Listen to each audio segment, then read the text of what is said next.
Hi అండి అందరికీ welcome to Devi blogs. ఈరోజు నేను జున్ను వండుతున్నాను. జున్నుకు కావలసిన సామాన్లు: అరకేజీ దగ్గర బెల్లం, నల్ల మిరియాలు, యాలకులు, అలాగే జిల్లుడు పాలు, జిల్లుడు ఆకులు చెట్లు ఉంటాయి కదండి, ఆ జిల్లుడు పాలు అన్నమాట. ఇలా ఇందులోని ఈ బెల్లం అరకేజీ దగ్గర పడుతుందన్నమాట.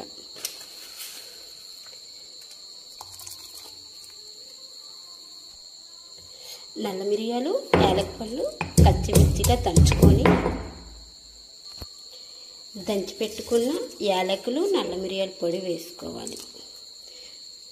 యాలకులు అనేది టేస్ట్ కోసం, నల్ల మిరియాలు అనేది జలుబు కానీ దగ్గు కానీ ఏమీ లేకుండా చిన్న కారంగా ఉంటుంది అన్నమాట. ఇప్పుడు నెక్స్ట్ జిల్లుడు పాలు వేసుకోవాలి.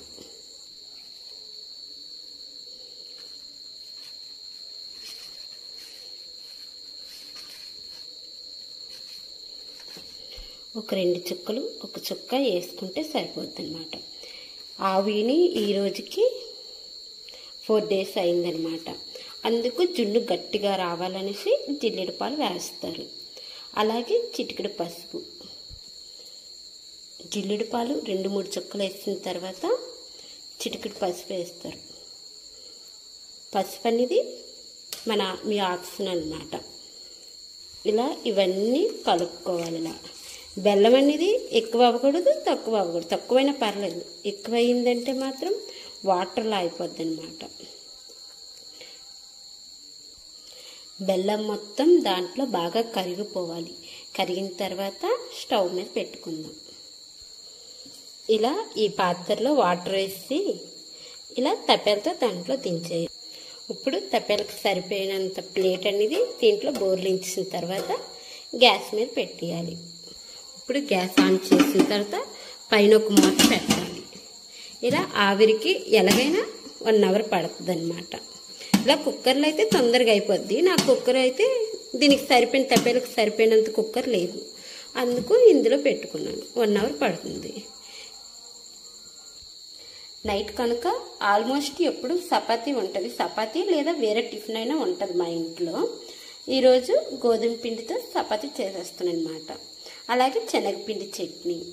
నైట్ కనుక జున్ను ప్రిపేర్ చేసుకుని రేపు తెల్లవారు తింటేనే బాగుంటుంది. వెంటనే తిన్నా వేడిగా ఉన్నా అంత టేస్ట్ అనిపించదు. చపాతీ ముద్ద కలిపేయడం అయిపోయింది. చూడండి, చాలా మెత్తగా ఉంది.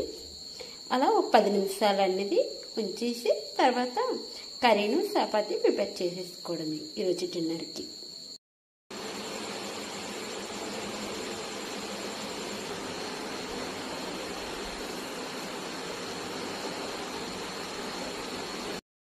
జున్ను ఎంతవరకు వచ్చిందో చూద్దాం.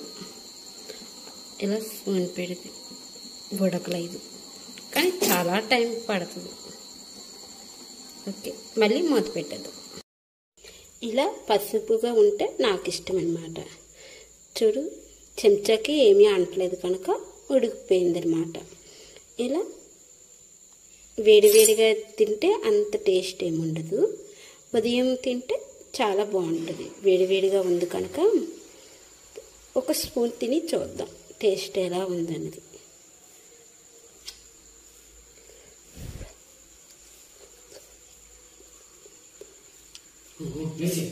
అంత టేస్ట్ ఏమీ లేదు.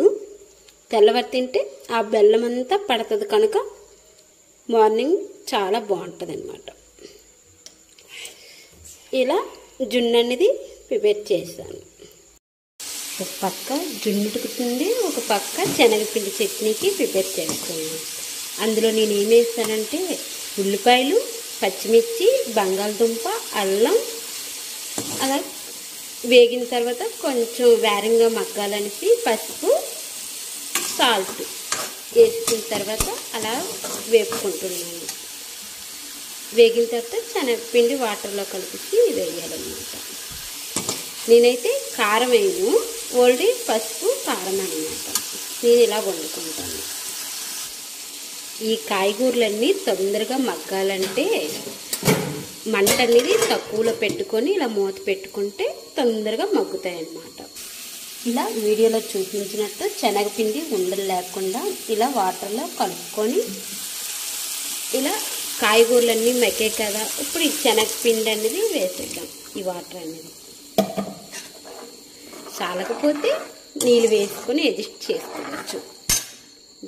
చిక్కబడుతుంది కనుక చిక్కబడినంత వరకు ఇలా కలుపుతూ ఉండాలి, లేకపోతే అడుగు పట్టేస్తుంది.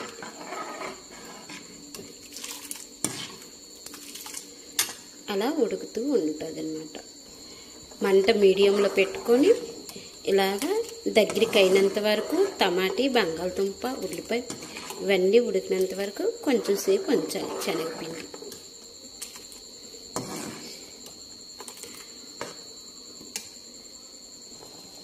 ఇలా ఉడికిన తర్వాత ఆల్మోస్ట్ ఇలాగున్నప్పుడే గ్యాస్ ఆపేసుకోవాలి. ఆపేస్తే అలా చల్లారిన కొద్ది చిక్కబడిపోద్ది అన్నమాట. గ్యాస్ ఆఫ్ చేసేస్తాను. నెక్స్ట్ చపాతీ